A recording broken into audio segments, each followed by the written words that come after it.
Hello everyone, and welcome to another video. Today we are going to continue talking about the Civil War, but in this video we're going to focus more on what it was like to be a soldier in the Civil War. Just under half the eligible men in the Union and 4 out of the 5 eligible men in the South served in the military during the Civil War. Their experiences mingled adventure, danger, comradeship, pride, and terrible hardship. An 1862 photo shows Union officer George Custer Wright with captured Confederate officer and former West Point classmate James B. Washington. The Civil War pitted many soldiers against peers, friends, and even family members. You know, that's one of the tragedies of the Civil War, is that these people who used to be neighbors, used to be friends, classmates, you know, they were on opposite sides in the Civil War, and due to that, they had to fight and sometimes kill each other. Sad. New experiences away from home. The Civil War gave many young men their first taste of travel. A typical regiment comprised recruits from the same town who had all joined together. For most soldiers, Army life was months of tedious marching and drilling, punctuated by brief periods of fierce and deadly combat. Soldiers were often homesick and bored. When not preparing for battle, they passed the time writing letters home, playing games, and attending religious revivals. One Confederate chaplain noted that many Southern men have come out of this war Christian soldiers. In the border states especially, many families suffered divided loyalties. With brothers or sons fighting on different sides, soldiers might find themselves far from home but camped across the battlefield from family. It was not uncommon for soldiers to exchange greetings with the enemy between engagements. Soldiers faced death on and off the battlefield. As you have read, new technology used in the Civil War resulted in killing on a scale never before seen in America. Tens of thousands of soldiers died on the battlefields, and many more were injured. Powerful new weapons caused gaping wounds, and the most frequent treatment was the amputation of limbs, sometimes without anesthesia. Doctors lacked modern knowledge about infection, so even minor wounds could prove deadly.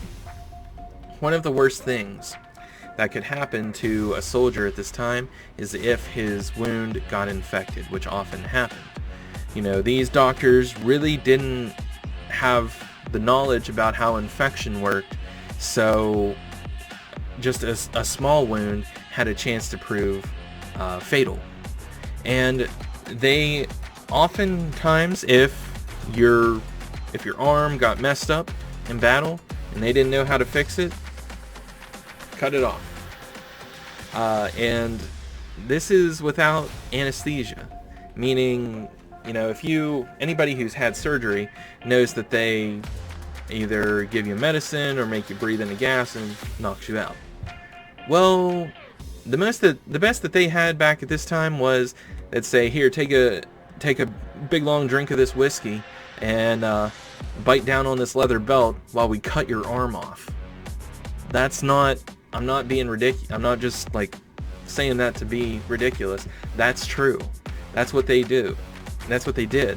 I have some pictures on the next slide. I'm gonna not of anybody getting their arm cut off. Don't worry. It's nothing gruesome or graphic. I'm not gonna show you anything like that, of course. I just wanted to make that clear real quick. It's of the tools that they used. You know, you can see in the background of this slide over here some of the tools, but there's a clear picture on the next slide.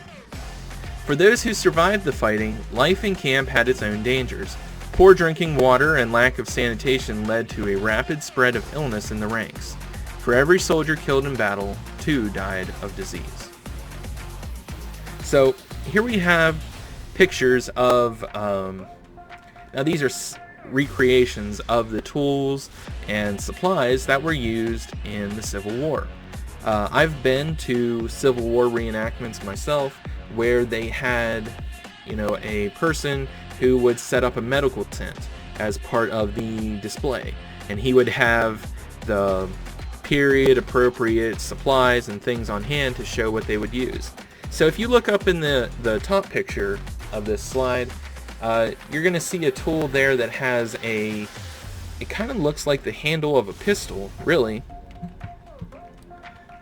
up here, and then it comes off and has this blade right here. Now that's what's called a bone saw. Bone saw. So I think you can probably tell from the name what it was used to do.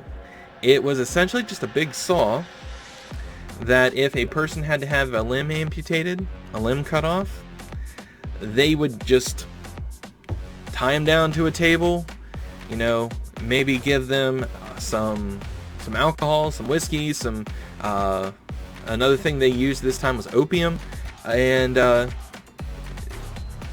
you just drink some of that down, and you get his buddies to hold him down so that he doesn't flail around too much, and just start sawing on it.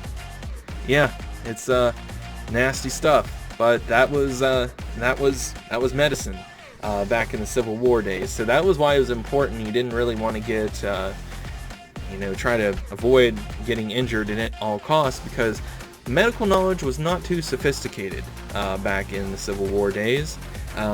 You can see some other tools here, and none of them look too sophisticated, too high tech. Here on this on the lower picture, we can see this is kind of a table that they would have at this time. Does that look very sterile to you? It doesn't look sterile to me. It doesn't look clean to me. They would a Civil War doctor who was in one of these camps, he might be sawing on somebody's arm, it cut it off, and well, he was probably wearing a big apron. He'd wipe it off on his apron. Bring in the next patient. Use that same saw, go sawing on them. That's why infections spread so rapidly. They didn't sterilize tools. They would, they'd wipe them off. They might run some water over them to wash most of the blood off, but they didn't sterilize tools or anything like that. They'd use them on one person, bring in the next one, use it on that person. It was, by today's standards, a gruesome affair. And don't worry, I don't have any pictures in here of anything like that going on. I just looked at the recording, and I am wearing a green shirt. Yep, there it goes. I'm wearing a green shirt, recording with a green screen. Not a great idea. My chest appears to be ghosting in and out. That's I won't wear this shirt again while I'm recording. But okay, moving on. Soldiers faced death on and off the battlefield. Worse yet were the prison camps. On both sides, prisoners of war faced overcrowding and filth while in captivity. African American prisoners in Confederate camps were usually killed outright. The most notorious camp was the Open Pen Prison at Andersonville, Georgia. By the summer of 1864, some 33,000 Union prisoners had been crowded into its confines. With their own troops starving, Confederates had little incentive to find food for Union prisoners. During the 15 months that Andersonville remained in operation, more than 12,000 Union prisoners died of disease and malnutrition. Yes, the Confederate soldiers were often hungry.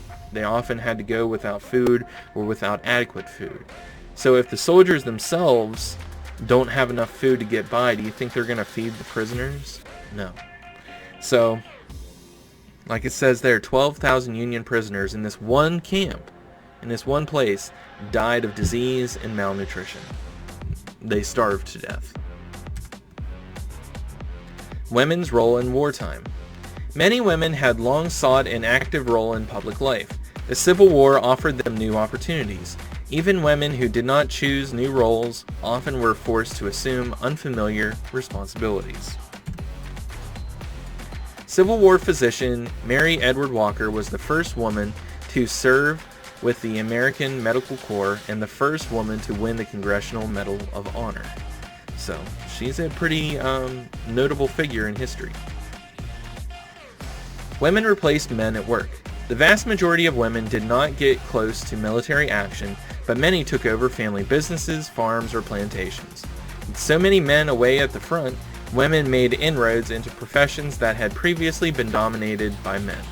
By war's end, for example, most teaching jobs had been taken over by women. Hundreds of women from the North and the South masqueraded as men and marched into battle. At least 4 women are known to have fought in the bloody Battle of Antietam. More commonly, wives joined husbands in camps, cooking and doing laundry. Like their husbands and brothers, some African American women in the South served as spies and guides. So, even though women weren't officially allowed into combat roles in the military, a lot of them snuck in and served anyways. Nurses follow men into battle. In both the North and South, the most notable military role for women was nursing. The development of nursing as a profession began slowly, as small groups of women formed organizations to assist returning soldiers and their families. Beginning in 1861, Clara Barton took the effort one step further. After collecting medical supplies, she secured permission to travel with Union Army ambulances and assist in distributing comforts for the sick and wounded of both sides. So they followed their husbands into battle and then served as nurses and caretakers while there. President Lincoln approved the formation of the United States Sanitary Commission, which authorized women to oversee hospitals and sanitation in military installations.